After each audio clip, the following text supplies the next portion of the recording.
Okay, so imagine this. It's a warm night in Napa Valley, California. The vineyards are lit up, the wine is flowing, and Elon Musk is throwing himself a birthday party. This is 2013. Elon Musk is turning 42 years old. He's already the CEO of Tesla, which makes electric cars. He's already the CEO of SpaceX, the rocket company that wants to go to Mars. He is rich, he is powerful, and tonight he is celebrating. But at some point during the party, things get weird. Elon Musk and his old friend Larry Page, the guy who co-founded Google, get into a fight. Not a fist fight, worse, an idea fight. See, Musk had been warning Larry Page for years that artificial intelligence was dangerous. He would literally stay at Larry Page's house in Palo Alto and talk to him late at night about it. He told Page that if we build AI without being careful, it could wipe out the human race. And Page kept saying, relax, it'll be fine. But on this birthday night in Napa Valley, it gets really heated. Musk tells Page that AI could destroy us, and Larry Page looks at him and says, and this is a real thing that really happened, he calls Elon Musk a speciesist. A speciesist, that means someone who thinks humans are more important than other kinds of life, like robots or AI. Larry Page was basically saying, hey, if AI gets smarter than us and takes over, that's okay. That's just evolution. And Elon Musk, according to Elon Musk himself when he testified in court in Oakland, California in April 2026, said those words were the last straw. He said in that Oakland courtroom, quote, the reason OpenAI exists is because Larry Page called me a speciesist. So he went home. He was furious, and he decided he was going to do something about it. That birthday fight in Napa Valley, California started a chain reaction that led to a billion-dollar company, a decade of friendship turning into hatred, 2 lawsuits, and a court trial in Oakland that the whole world watched. This is that story. Okay, so to understand why Elon Musk turned against OpenAI, we gotta go back and understand why he helped build it in the first place. Back in 2014, Google, yes, the Google that makes the search engine you use today, bought a company called DeepMind. DeepMind was a small AI lab in London, England. The founder of DeepMind is a guy named Demis Hassabis. Demis Hassabis is a genius who was a chess prodigy as a kid, meaning he was amazing at chess when he was very young. Now, before Google bought DeepMind, Elon Musk actually called Demis Hassabis and tried to talk him out of it. Musk said, the future of AI should not be controlled by Larry, meaning Larry Page. He literally tried to stop Google from buying DeepMind. But it didn't work. Google paid around $500 million for DeepMind and took it. And now, in Musk's head, Google, one single company, run by his friend who just called him a speciesist, controlled most of the top AI talent in the entire world. That scared him. A lot. So Musk started hosting dinner parties at his own house. Not fun dinner parties, strategy dinner parties. He wanted to figure out how to stop Google from having all the AI power. He called his friend Sam Altman. Now, Sam Altman at that time was running a famous startup school called Y Combinator, which is in San Francisco, California, and is basically the place where companies like Airbnb and Reddit got their start. Altman and Musk had a lot of conversations about AI. Both of them were scared of the same thing, one big corporation controlling superintelligent AI. And together, they came up with a plan. They would build their own AI lab, but different from Google, different from every other company. They would make it a non-profit. That means it can't make money for anyone. No shareholders, no profits, just science, just safety, just trying to help all of humanity. They would also make it open. Open means they share their research with everyone in the world for free. You can read it, use it, build on it. That's where the name comes from. OpenAI, on December 11th, 2015, OpenAI was officially born. It was announced at a hotel in San Francisco, California. The founders included Elon Musk, Sam Altman, a brilliant scientist named Ilya Sutskever, who had just left Google Brain, and a tall engineer named Greg Brockman, who had just left the payments company Stripe. Also, there were researchers like Andrej Karpathy, who is one of the most respected AI scientists in the world, and Wojciech Zaremba, who now leads robotics research. Musk promised to donate up to $1 billion to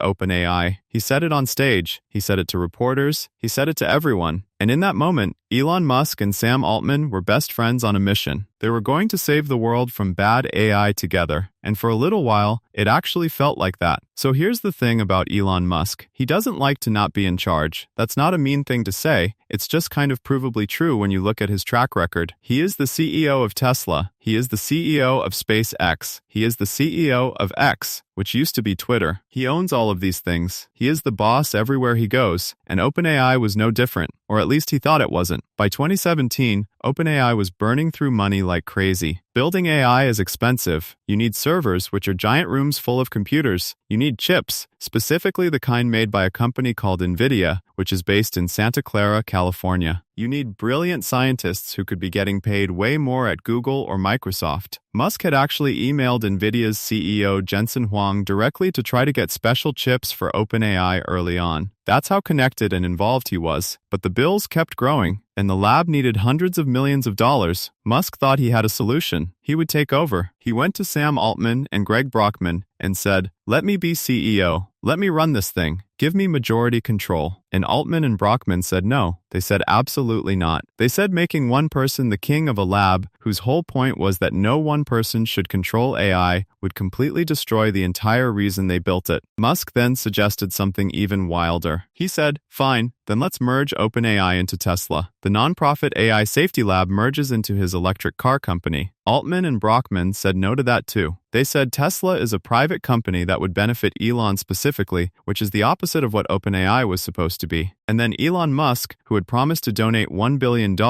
stopped writing checks. He had given OpenAI about $38 million at that point. He was supposed to give almost $1 billion more, but the checks stopped coming. And in February 2018, Elon Musk resigned from the OpenAI board. The official story at the time was that it was a conflict of interest because Tesla was developing its own AI for the autopilot self-driving system. But during the trial in Oakland in 2026, trial evidence painted a very different picture. Musk had left because they wouldn't let him be in charge. A 2017 email from Musk to a Tesla executive, which was shown to the jury, said, quote, "The OpenAI guys are gonna want to kill me." But it had to be done. That email was about him poaching Andrej Karpathy, one of OpenAI's best scientists, to come work on Tesla Autopilot instead. So Musk left, he stopped donating, and he took one of their best people. But here is what happened after he left. Things at OpenAI went crazy. Good crazy. In 2019, Microsoft, yes, the company that makes Windows and Xbox and Word, invested $1 billion into OpenAI. Then in 2021, Microsoft invested another billion. Then, in January 2023, Microsoft invested $10 billion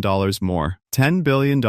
And OpenAI built something that changed the world. On November 30th, 2022, they launched ChatGPT. ChatGPT is a chatbot. You type it a question and it talks back to you like a really smart person. You can ask it to write your email, explain a math problem, tell you a bedtime story, help you plan a trip to Paris. In 5 days, 1 million people signed up. In 2 months, 100 million people signed up. That was the fastest that any product in the history of the consumer internet had ever grown. Nothing had ever grown that fast. Not Facebook, not Instagram, not TikTok, nothing. And Elon Musk, watching all of this from the outside, was watching a company he helped build. A company he had tried to take over, become one of the most famous companies on Earth. Without him, he was not okay with that. In March 2023, Elon Musk signed an open letter asking for a pause on AI development. That letter was signed by hundreds of scientists and tech people. It said AI was moving too fast and could be dangerous. But here's the thing, at the exact same time, Musk was secretly registering a new company in Nevada called X.AI Corp. That later became XAI, his own AI company. So he was publicly saying AI should slow down, and privately building his own AI lab as fast as he could. Then in February 2024, Musk filed a lawsuit against OpenAI in a court in San Francisco, California. He accused Sam Altman and Greg Brockman of betraying the founding promise. He said they had taken a charity, a nonprofit built to help all of humanity, and turned it into a money-making machine for themselves and for Microsoft. He said OpenAI had become the opposite of everything they had agreed to build together. And then, just a few months later, in June 2024, he dropped the lawsuit. Just gone. No explanation. People were confused. But then, in August 2024, he filed a brand new lawsuit, a bigger one, this time in federal court. He accused Altman of using, quote, sham altruism to trick Musk into donating money. He said Altman had made all these big promises about being a nonprofit forever, about open sourcing everything, about being for humanity, and then the second the technology got valuable, he flipped it all into a for-profit business that made Altman and Brockman personally very, very rich. And that lawsuit, the second one, the federal one, went all the way to trial. In a federal courthouse in Oakland, California, in April and May of 2026, Elon Musk and Sam Altman faced each other in a real courtroom. with a real judge, a real jury of 9 people, and both of them on the witness stand. The trial lasted about 3 weeks. Musk testified for the first time on April 29, 2026. He walked into that Oakland courthouse, and he said some things that were genuinely wild. He told the jury that AI could, quote, kill us all. He told them he was scared of a Terminator outcome, like the movie Terminator with Arnold Schwarzenegger, where robots take over the world and kill humans. He said he wanted a Star Trek outcome instead. You know Star Trek, the TV show from the 1960s, where humans and technology live peacefully together in space. He said that was the dream. He told the jury that the entire reason OpenAI exists is because Larry Page called him a speciesist at that birthday party in Napa Valley. He said Google at the time had 3/4 of all the AI talent in the world, and he was terrified. And then, Sam Altman took the witness stand. Altman wore a blue suit and a tie. He sat up there for about 4 hours, and he told a completely different story. He said Musk didn't get pushed out. Musk abandoned OpenAI. He said Musk stopped paying, tried to take control, got rejected, and left. He said, quote, we were kind of left for dead. Altman's lawyer also brought up a guy named Dario Amodei. Dario Amodei used to work at OpenAI and left to start a competing company called Anthropic. Amodei had accused Altman of misrepresenting things, so Musk's lawyers were trying to show the jury that multiple people had problems with the way Altman operated. But here's how the trial ended. May 18, 2026, the 9-person jury went into a room to discuss the case. They came back out in less than 2 hours. Less than 2 hours. And they dismissed all of Elon Musk's claims, not because they ruled that Musk was wrong about what happened, but because of something called a statute of limitations. That is a law that says you have to sue someone within a certain number of years after the thing that hurt you happened. The jury said Musk had waited too long to file his lawsuit. Judge Yvonne Gonzalez-Rogers, who was the federal judge overseeing the case in Oakland, agreed immediately. She said after the verdict that there was a substantial amount of evidence to support the jury's finding. Musk got on his app X, the one he bought and used to be called Twitter, and posted that the verdict was a, quote, calendar technicality. He said he was going to appeal to the Ninth Circuit, which is the federal appeals court in San Francisco that handles cases from California. His lawyer, a guy named Mark Toberoff, gave a one-word statement to the press, quote, appeal. And Sam Altman walked out of that Oakland courthouse and said Musk hadn't stolen a charity, Musk had abandoned one. So here's the part that really gets interesting. Because all of this, all the lawsuits, all the court testimony, all the drama, what was actually going on underneath it? What was really happening here? Well, by 2024, Musk had launched XAI. XAI makes an AI called Grok. You can use Grok on X, the app that was Twitter. And Grok is going directly after ChatGPT, directly after the company Musk helped build and then lost. So was this lawsuit ever really about saving a charity? Or was it about a competitor trying to slow down a rival? OpenAI said very clearly in public statements and on their own website that Musk began, quote, a campaign of harassment with relentless public attacks and various lawsuits as he tried to gain competitive ground for XAI. That's OpenAI basically saying he's suing us to hurt us competitively, not because he actually cares about the mission anymore. And here's the thing that makes this really complicated, because both things can be true at the same time. Musk might genuinely believe OpenAI betrayed its founding mission, and Musk might also be building a competitor who benefits if OpenAI looks bad. These two things can both be real simultaneously, and the trial in Oakland never actually answered the big question. The jury didn't say whether Altman and Brockman did or didn't betray the mission. They just said Musk waited too long to sue. So the actual argument, did OpenAI steal a charity, was never resolved. Let's talk about what OpenAI actually became, because it's kind of wild. When Musk and Altman founded it in 2015, it was a nonprofit with a $1 billion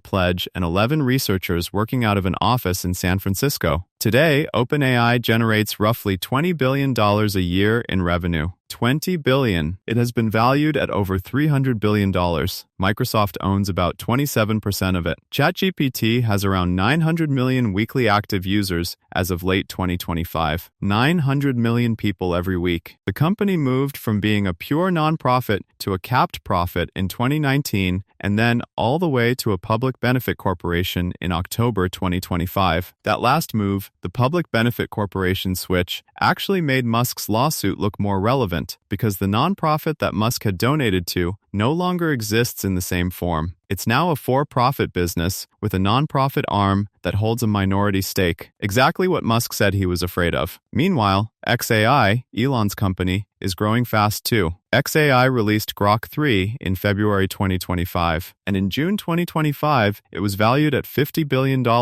So Musk is not just sitting there angry, he is actively building a competitor. And here is the thing that ties the whole story together in a way that feels almost poetic. Remember Larry Page, the Google guy? The guy whose birthday party fight started all of this? Google's AI lab is called DeepMind, the same DeepMind that Musk tried to stop Google from buying back in 2014. DeepMind is now run by Demis Hassabis, who won the Nobel Prize in Chemistry in 2024 for a tool called AlphaFold that solved how proteins fold, which scientists said was one of the greatest scientific breakthroughs in 50 years. So the company Musk failed to stop Google from buying is now led by a Nobel Prize winner. And the company Musk co-founded and lost is now worth $300 billion. And the company Musk is currently building is worth $50 billion and growing. The whole thing started with one argument at a birthday party in Napa Valley. One night, one word, speciesist, and now it's $1 trillion war over the future of intelligence itself. Musk testified in Oakland that he doesn't want a Terminator outcome. He wants a Star Trek outcome. But here's the question nobody could answer in that courtroom, and nobody can answer it right now. If you build an AI company and then leave because you don't get to be in charge, and then you start a competitor, and then you sue the original company, and then you lose the lawsuit, were you ever really doing it for humanity, or were you doing it for you? Maybe both, maybe neither. Maybe the answer changes depending on which day you ask. What we do know is this. In December 2015, Elon Musk and Sam Altman shook hands in San Francisco and agreed to try to save the world together. In May 2026, they faced each other in an Oakland courtroom while lawyers argued over billion-dollar promises and a jury of 9 regular people decided who was right. And somewhere in between those two moments, 2 people who genuinely believed in the same mission decided the mission mattered less than who got to lead it. That's the thing about the AI race. It was never just about the technology. It was about control, about who gets to decide, about who gets to be in charge when the most powerful thing humans have ever built finally arrives. And if the court case in Oakland told us anything, it's that even the people who say they want to save the world can't always agree on who should be in charge of saving it. The appeal is coming. The competition is still going. Grok is still fighting ChatGPT. xAI is still fighting OpenAI. And the birthday party argument that started it all? Nobody ever really resolved that one either. If you want to keep following this story, hit subscribe because this is the kind of thing that changes every single week. And I promise you, it's not done yet. Not even close.